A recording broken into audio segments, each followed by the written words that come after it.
नमस्कार। क्या supreme court अब नेता विपक्ष को यह बताएगा कि क्या कौन से सवाल उठाने चाहिए जिससे आप सच्चे भारतीय दिखें? क्या सुप्रीम कोर्ट अब यह बताएगा कि कौन से सवाल आपको पूछने चाहिए संसद में और बाहर आपको नहीं बोलना चाहिए विपक्ष के नेता को जो जनता की आवाज उठाता है? ये सब सवाल इसलिए उठ रहे हैं क्योंकि राहुल गांधी ने 2022 में भारत जोड़ो यात्रा में ये कहा था, और जो कि रिपोर्ट मीडिया में आ रही थी उसके हवाले से उन्होंने कहा था कि चीन ने भारत की जमीन पर कब्जा कर लिया है। 2000 वर्ग किलोमीटर की शायद जमीन थी, उस पर कब्जा कर लिया है। उसके बाद अब वो याचिका उन पर केस हो गया लखनऊ में। अब राहुल गांधी ने याचिका दायर करी कि इस केस ये फालतू का केस है, इस पर खत्म होना चाहिए। इसके बाद सुप्रीम कोर्ट में सुनवाई हुई। सुप्रीम कोर्ट ने क्या क्या नहीं कहा। सुप्रीम कोर्ट ने कहा कि आपके पास सबूत हैं, आप वहां पर थे क्या जो आपको ये मालूम है, आपने जो सवाल उठा दिए। और एक सच्चा भारतीय ऐसी आवाज नहीं करता, ऐसे सवाल नहीं उठाता। जिसके बाद पूरा सोशल मीडिया और जनता में लगातार हंगामा सा मचा हुआ है। बीजेपी के लगभग के पक्ष में बात गई है तो बीजेपी लगातार वो आरोप लगाने लगी है कि राहुल गांधी तो दुश्मन देशों की मदद करने वाले बयान देते रहे और बीजेपी के नेता बोल रहे हैं। कांग्रेस भी तथ्य लेकर मैदान में तो उतरी है। कुल मिलाकर बहुत लंबा किस्सा है। अब इन सब पर बातचीत करेंगे वरिष्ठ पत्रकार शीतल जी से और मुकेश जी से, और वो बताएंगे कि राहुल गांधी का बयान और सुप्रीम कोर्ट का जो अब टिप्पणी आई है, वर्बल टिप्पणी, उस पर क्या कहेंगे शीतल जी? देखिए, ये हम लोगों के इस दौर में अनेक आश्चर्य हो रहे हैं। एक आश्चर्य तो यही था कि जब 4 वर्किंग जजेस, हमारी आजाद भारत की हिस्ट्री में ऐसा हुआ था कि सुप्रीम कोर्ट के 4 वर्किंग जजेस ये सरकार बनने के कुछ वर्षों के बाद ही, कुछ महीनों के बाद ही आए थे बाहर और प्रेस कॉन्फ्रेंस में उन्होंने ये कहा था कि देश का लोकतंत्र खतरे में है। जो और बातें उन्होंने नहीं कही थी, लेकिन हम लोग जिनको जानते हैं और जिस पर बहस हो चुकी है, वो ये था कि रजिस्ट्री में मैनेज कर रहे थे कुछ लोग, कैसे कौन सा केस लगे, किसके पास जाए, कौन सी बेंच उसको सुने, ये सब चीजें इनमें हस्तक्षेप हो रहे थे। और कौन चीफ जस्टिस के यहाँ से कैसे चीजों को कंट्रोल किया जाए, इसमें हस्तक्षेप हो रहे थे। कहने की बात नहीं है, आप समझ सकते हैं कि हस्तक्षेप इस स्तर पर कौन कर सकता है, ये सवाल हुए थे। उसके बाद हमने देखा कि इस देश में विभिन्न हाई कोर्ट्स में इस तरह के जजेस आए जिनके बहुत सारे फैसलों पर बहुत सारे मामले आजकल चल रहे हैं।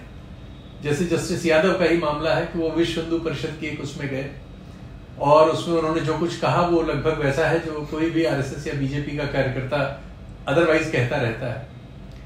आज जो बात सुप्रीम कोर्ट में एक जज साहब ने ऑब्जर्वेशन में कही है, रिकॉर्ड पर तो जाहिर है कि ऑर्डर में चीजें अलग होती हैं और ऑब्जर्वेशन बहुत से होते हैं जिन पर बाद में बातचीत होती है, लेकिन ये बहुत गंभीर बात है।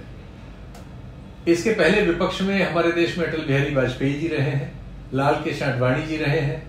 बीजेपी के तो असंख्य नेता जब विपक्ष में रहे हैं राज्यों में या अलग जगह, वो इन मसलों पर ऐसी बातें कहते हैं जो मेरा ख्याल है कि राहुल गांधी ने उसकी तुलना में बहुत मुलायम बात कही है।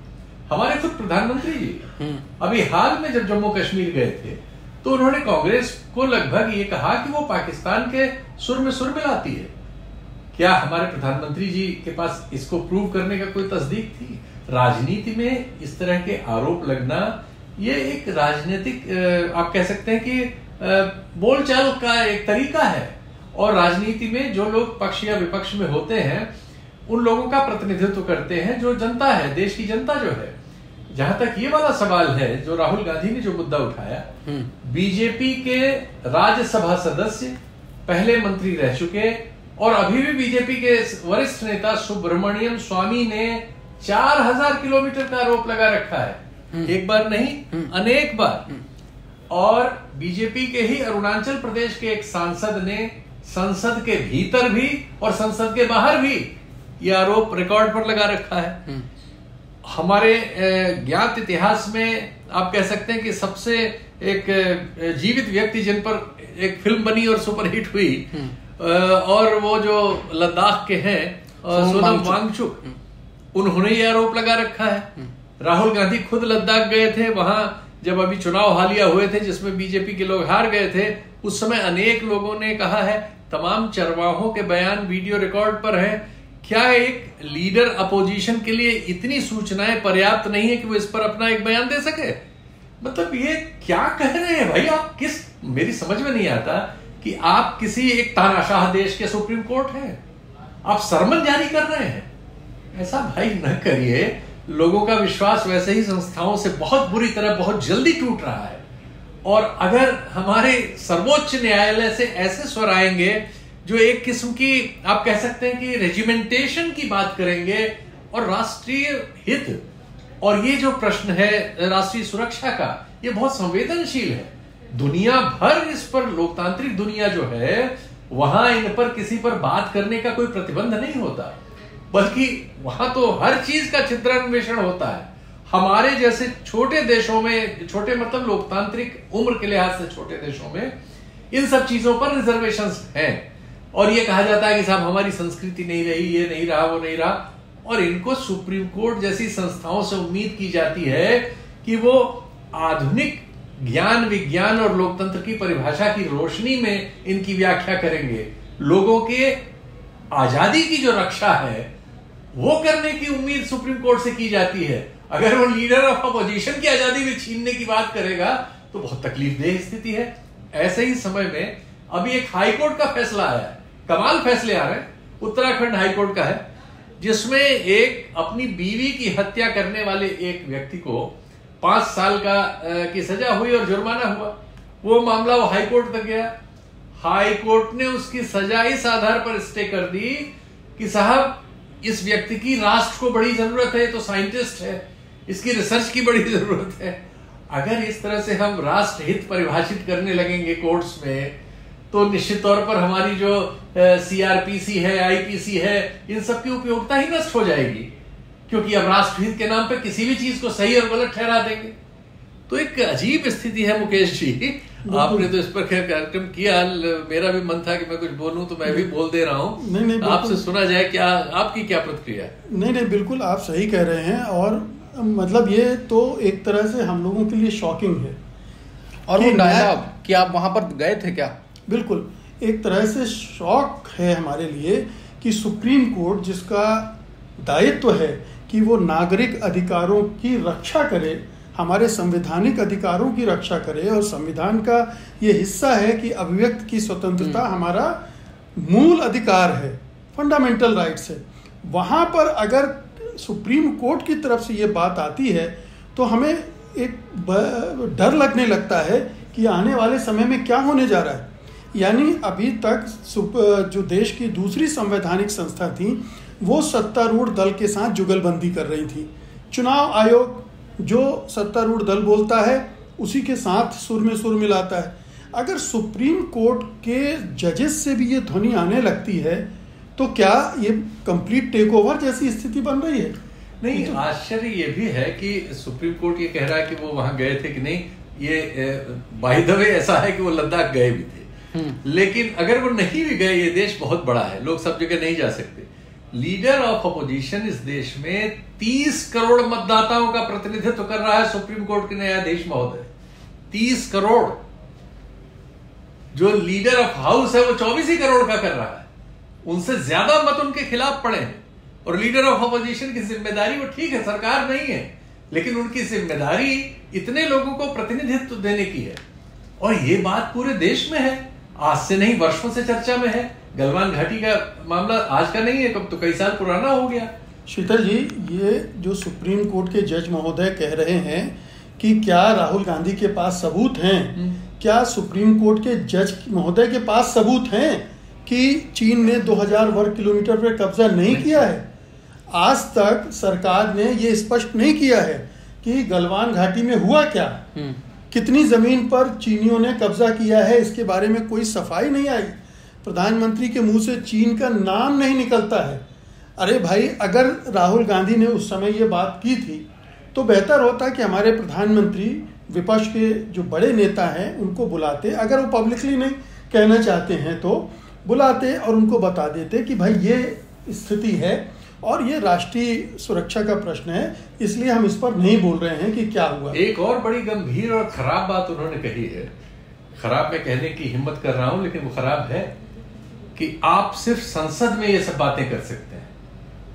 महोदय, आप संसदीय कार्रवाई नहीं देखते? इस देश के आसमान में रहते हैं क्या? संसद में तो आजकल लीडर अपोजिशन तक को बोलना बहुत मुश्किल है। ज्यादातर बार हम देख रहे हैं संसदीय कार्रवाइयां हंगामे की भेंट चढ़ जाती हैं। तो इस देश में 30 करोड़ लोग जिन्होंने इस सरकार के विरुद्ध मत दिया है, उनके स्वर कभी कहीं सुनाई नहीं देंगे अगर आप सिर्फ संसद तक सीमित कर देंगे। और संसद में हंगामा हो जाएगा, संसद में कंट्रोल रहेगा, संसद में विषय होता है, उस पर ही बोलना होता है। वहां एक स्पीकर बैठा होता है जो रोकता रहता है, आपको समय निर्धारित करता है, और शोर हो जाता है तो चीजें खत्म हो जाती हैं। पिछले 15-20 साल से तो हम लोग देख रहे हैं कि संसदीय कार्रवाइयों में बहुत सारे लोग तो अनरिप्रेजेंटेटेड रह जा रहे हैं। और जो कम से कम लीडर ऑफ ऑपोजिशन को कुछ समय मिलता है, उस समय में भी विषय निर्धारित होता है। हर विषय पर मनमानी थोड़ी कर सकते हैं वो। ये क्या बात आपने कही? आप तो मतलब उम्मीद है, आपसे तो उम्मीद की जाती है कि संविधान की रोशनी में आप लोगों के अधिकारों की रक्षा करेंगे।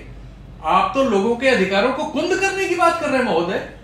ये बहुत शर्मनाक है। भाई शीतल जी, ये मामला केवल राहुल गांधी का नहीं है।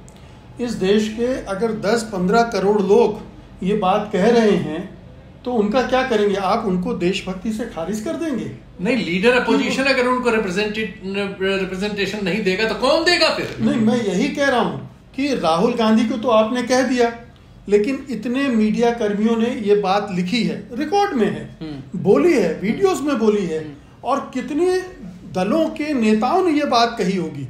तो आपने राहुल गांधी को टारगेट करते हुए, राहुल गांधी के बारे में ये बात कहते हुए उन सभी को उस दायरे में ले आए कि आप देशभक्त नहीं। ये कितनी खतरनाक बात है। 1962 के युद्ध के रिकॉर्ड्स पढ़ लीजिए सर।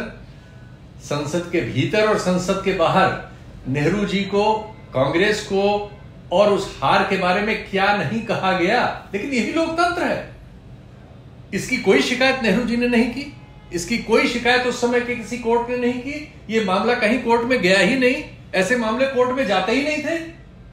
ये तो कमाल है इस तरह के निर्देशों का कि इस तरह के मामले कोर्ट्स में जाके लीडर ऑफ ऑपोजिशन तक की जबान बंद करने की ओर बढ़ रहे हैं। मेरे ख्याल से उद्देश्य यही है। ये जो राहुल गांधी के खिलाफ इतने सारे केसेस हो रहे हैं, उनका मकसद यही है कि उनको हैरास किया जाए, उन पर दबाव बनाया जाए, उनको उनकी जुबान को चुप किया जाए। क्योंकि आज इस देश में अगर कोई बोल रहा है तो राहुल गांधी बोल रहे हैं, बिल्कुल खुलकर बोल रहे हैं। वो जिम्मेदारी पर है कि बोले, वो अपनी जिम्मेदारी निभा रहे हैं। सेना प्रमुख जनरल उपेंद्र द्विवेदी का जो कहा गया कि हम 2020 की यथास्थिति पर लौटना चाहते हैं, मतलब वहां पर अब नहीं है। बिल्कुल उनके बयान का मतलब ये एक अच्छा रेफरेंस इन्होंने दिया कि सेना प्रमुख ने ये स्वीकार किया है कि हम 2020 में जहां थे सीमा पर वहां नहीं है, हम वहां लौटना चाहते हैं। इसकी बातें चल रही हैं। तो जब हम वहां नहीं है तो जहां है वहां अंतर नहीं हुआ, इस पर कोई टिप्पणी नहीं करेगा। आकलन 2000, 4000, 1500, 200 हो सकता है, आकलन की त्रुटि हो सकती है, लेकिन मुद्दे की त्रुटि कहां है? मुद्दे का तो रेफरेंस मौजूद है। सेना अध्यक्ष कह रहा है, इससे अतिरिक्त ऑथेंटिक सूचना कहां से हो सकती है? और इस पर अगर लीडर पोजीशन नहीं बोलेगा तो कौन बोलेगा महोदय? अब देखिए, इसमें दो प्रश्न उठते हैं। एक तो इंटेंशन का उठता है और दूसरा समझ का उठता है। हम अगर इस बात को छोड़ दें कि सुप्रीम कोर्ट के जजेस का इंटेंशन वो नहीं था, वो अपोजिशन के लीडर को टारगेट नहीं कर रहे थे या सत्तारूढ़ दल को मदद नहीं पहुंचा रहे थे, तो समझ पर बात आती है कि अगर सुप्रीम कोर्ट के जजेस को ये चीज़ें समझ में नहीं आ रही हैं कि उनका काम किसी की देशभक्ति को प्रूफ करना नहीं है, और ख़ास तौर से लीडर ऑफ अपोजिशन का, इतने बड़े जन समुदाय का रिप्रेजेंट करने वाले का, अगर उसकी देशभक्ति पर संदेह प्रकट कर रहे हैं वो, तो वो कर क्या रहे हैं? क्या वो डेमोक्रेसी को मजबूत कर रहे हैं या कमजोर कर रहे हैं? या इसमें आरोप उन पर लग सकता है कि वो क्या वर्तमान सत्ता प्रतिष्ठान की राजनीतिक विचारधारा का प्रतिनिधित्व कर रहे हैं क्या? बिल्कुल, यह आरोप लग सकता है और ये बहुत खतरनाक आरोप होगा महोदय। इस आरोप से हमारे सुप्रीम कोर्ट को अलग होना चाहिए। हमारे हर उस इंस्टीट्यूशन को इस आरोप के दायरे से अपने को बचाना चाहिए कि ये आरोप उस तक जनता के दिमाग में ये धारणा न बने, और सीमित उनको अपने कानून के दायरे में रह के जो करना होता कार्रवाई करते। ये टिप्पणी करने की उनको जरूरत क्या थी जी? कि आप लीडर ऑफ अपोजिशन को सीधे, अब आप देखिए, आपने ये करके सत्तारूढ़ दल को कितना बड़ा हथियार दे दिया, आज के लिए नहीं हमेशा के लिए। अब ये हर बार सत्तारूढ़ दल यही कोट करेगा कि सुप्रीम कोर्ट ने राहुल गांधी के देशभक्ति को लेकर ये प्रश्न किया था। ये जब कितना यही आरोप रहेगा कि सुप्रीम कोर्ट तक राहुल गांधी की देशभक्ति पर प्रश्न चिन्ह लगा रहा है। हाँ, बिल्कुल। आप मतलब एक राजनीतिक हथियार प्रदान कर रहे हैं, कमाल है। खैर, और कुछ आपका सवाल हो बताइए। अब मुझे लगता है कि समय भी हो चुका है और ज्यादातर सवालों के जवाब तो आपकी बैठकी में हो ही चुके हैं। नहीं, ये बड़ा तल्ख मसला था। हाँ, नहीं बिल्कुल। तो कुल मिलाकर बात वही है जो कह रहे थे कि सुप्रीम कोर्ट जो आरोप भी लगाए गए बातों में, सुप्रीम कोर्ट ने जो कहा, जो बयानबाजी हुई है, एक हिसाब से जो कहेंगे ना, टिप्पणी की नहीं, बयानबाजी टाइप से लगी। उनकी जो बयानबाजी थी वो सत्ता पक्ष को बहुत बड़ा हथियार तो देके गई है और सुप्रीम कोर्ट का काम नहीं है जो सुप्रीम कोर्ट ने किया है। नमस्कार।